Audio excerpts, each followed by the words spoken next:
Hello, in this video, we're going to talk about angles. Now, for our learning target, I can define, identify, measure, and name an angle. Now, let's start with definition. An angle is formed by two non-collinear rays with a common endpoint. The two rays are arms of the angle. Common endpoint of the two rays is the vertex of the angle. Now, let's start with the type of angle. So we have acute angle, which measures less than 90 degrees, but greater than 0 degree. Let's have our example illustration, a 70-degree angle. Now, how are we going to name angle again?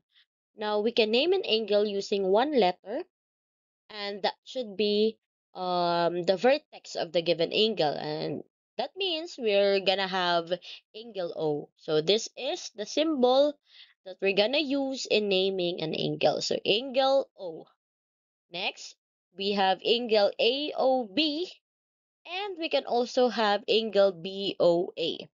So take note that in naming an angle using three letters, it should be capital letter and not cursive.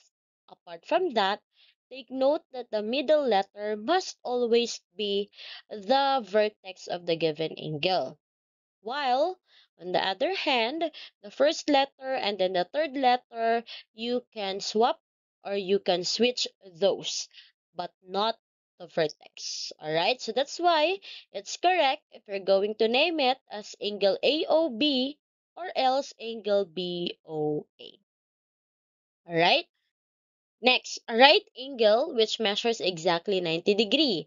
So, of course, I know you are particular already with this square which serves as the indicator for a 90-degree angle. So, even without protractor, if you can see this symbol or this figure in the illustration or at the vertex portion of our angle, that signifies a 90-degree angle. So how are we going to name this one again? So angle B using the point at the vertex of our angle. Okay, so angle B and the three letters in naming this, so angle ABC, or else we can have angle CBA. Next, an obtuse angle measures greater than 90 degrees but less than 180 degrees. So we do have our example. So if you are going to name this sample angle, what would be the name of this angle? So angle S, angle RST, and or angle TSR. So as you can see, we do have 110-degree angle, which is actually greater than 90 but less than 180 degrees. Now, let's proceed to additional terminology. We do have angle measurement. It's the rotation or the opening between the sides of an angle. Degrees and radian are the most commonly used units for angle measurement. But on your level, we are going to use particularly the degrees. Now, let's identify and name an angle. Now, first we have this illustration. So, we do have angle CBA or angle ABC. But apart from naming it as angle CBA or ABC, we can also name it as angle 1. Yes, you heard it right. Apart from naming it as angle B, if there is in the label, as you can see at the vertex portion, we do have number 1 there. You can also name an angle using a number. But do not forget the angle symbol. So apart from naming it as angle CBA, angle ABC, angle B, you can name it as angle 1 as well.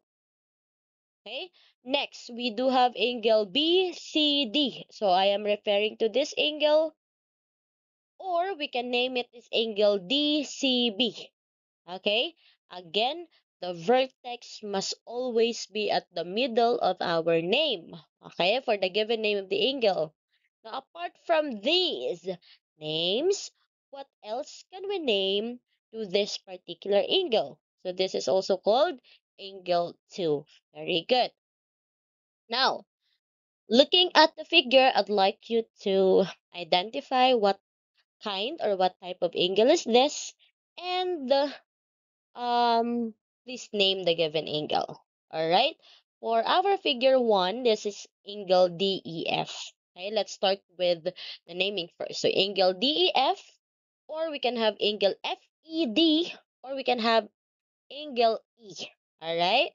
Now next, we do have for figure 2, we do have the angle GYH, or we can have angle HYG, or we can have angle Y. Okay, just simply the vertex. Okay, next, for figure 3, we can have angle LXM, or we can have MXL. Or apart from that, we can also have angle X. Now, let's classify the given angles. Okay?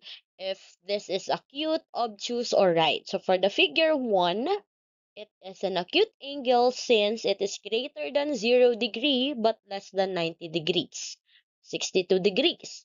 Next, we have exactly 90-degree angle. So this is actually a right angle.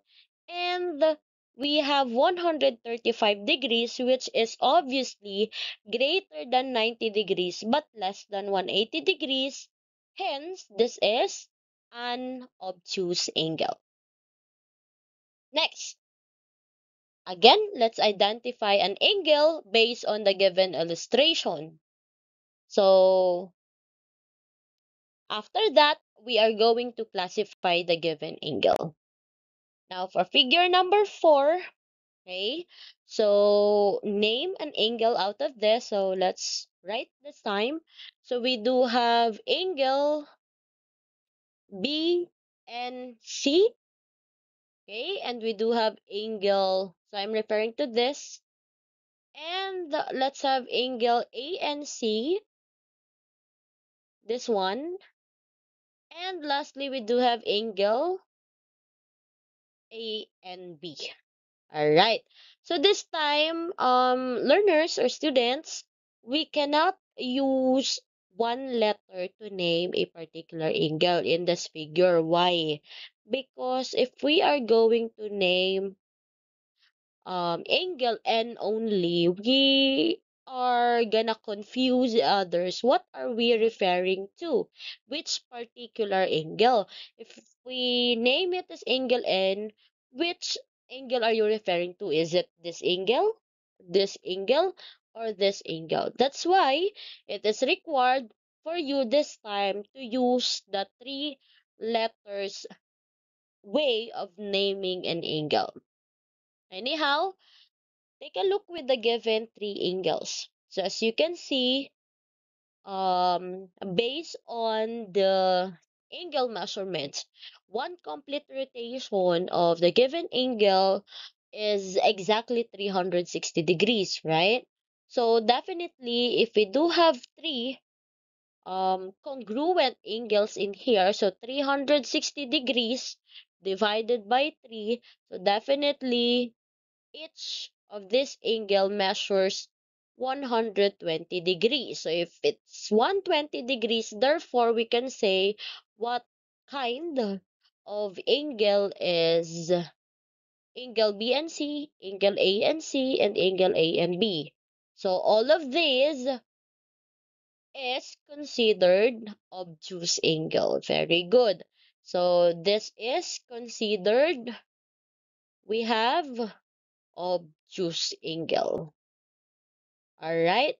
So now let's proceed with the next one. For figure number 5, how about figure number 5? So here, let's have our angle PQR. And now, directly, I will classify this one already since I have this symbol. This indicates a 90-degree angle. Therefore, obviously, angle PQR is classified as right angle. Okay? Now, apart from this, what else? So, in our illustration, we can also have, okay, angle PQT. So, angle PQT. Okay, so since angle PQR and angle PQT is or are considered linear pairs, definitely this angle PQT is also 90 degrees. Okay, this means this one is 90 degrees as well. So angle PQT is also a right angle. All right. Now next, how about angle R TS? Okay, this one. How about this angle? Okay, so first, gonna write the name. So I have angle RTS or angle STR. So this time, by estimation, we can see that this is less than 90 degrees or less than right angle. So definitely, we can classify this as an acute angle. Alright? So these are different angles that we can find in our given illustration based on the three classifications of angle that we've discussed. Now, so that's all for this video. I hope you've learned something new about angle. Okay, see you on the next video.